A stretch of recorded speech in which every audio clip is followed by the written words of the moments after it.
हमारी कहानी के हीरो अनीश उर्फ मंगेरी लाल के हास्य के सपने उर्फ दिलफेक आशिक लॉकडाउन की खबर सुनकर जैसे बुझ से गए थे।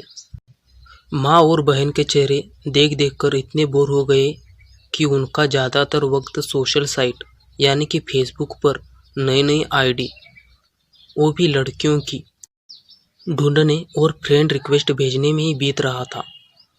पर कोई भी रिक्वेस्ट कबूल नहीं हो रही थी। एक दिन अचानक उनकी किस्मत ने पलटी खाई। एक फ्रेंड रिक्वेस्ट खुद एक लड़के ने पहुंचाई। नाम था उसका निर्मला। अब तो अनीश का दिल नाच उठा। कांपते हाथों से रिक्वेस्ट स्वीकार की और हाय लिखकर शुरुआत की। अब दूसरी तरफ से रिप्लाई के लिए उधर से बहुत तड़पाया और 5 घंटे बाद हेलो से रिप्लाई आया। अनीश के मन का मयूरा जाग उठा। उसे अब आशा की एक किरण दिखी और उन्होंने ये फरमाया, आप कैसे हो? उधर से जवाब आया, अब तक तो ठीक थी, आपको देखकर आपके बारे में खो गई हूँ। ये पढ़कर तो अनीश तो जैसे दीवाना हो गया। अब इनकी उंगलियां कीपैड पर नाची और लिखा, आप आपके नाम जैसे ही निर्मल और बहुत सुंदर है। धन्यवाद, पर आप भी कुछ कम नहीं। इसी तरह बातें चलती रही। सुबह, शाम और रात अनीश उस लड़की निर्मला की बातों में खोता रहा। बातों बातों में उसे पता चला निर्मला उसके घर की एक गली छोड़कर ही रहती है। उसके बैकग्राउंड में गाना बजने लगा, कैसे मुझे तुम मिल गई, किस्मत पे ना आए ये यकीन।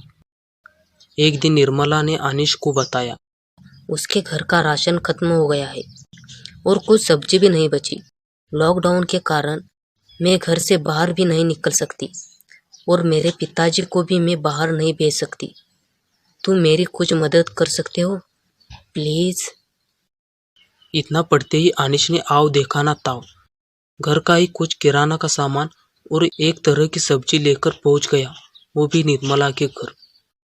घर पहुंचते ही अनीश ने आवाज लगाई।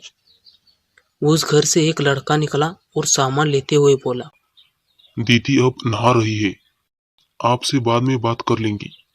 इतना कहकर वो लड़का घर के अंदर चला गया।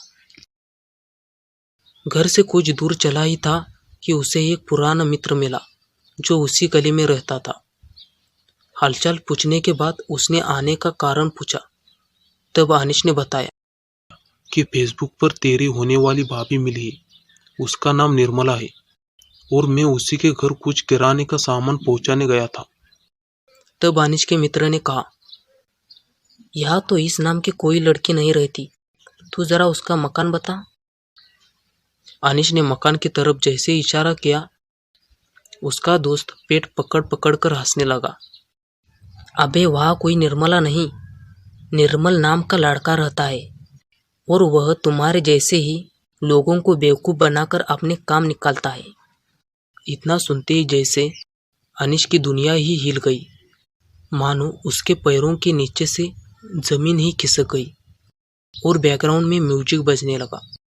दिल के अरमा आंसुओं में बह गए। डिंग डैंग डिंग। तो बच्चों, अगर यह कहानी आपको अच्छी लगे तो प्लीज हमारे चैनल को लाइक, शेयर और सब्सक्राइब करना ना भूलें। Thanks for watching my video.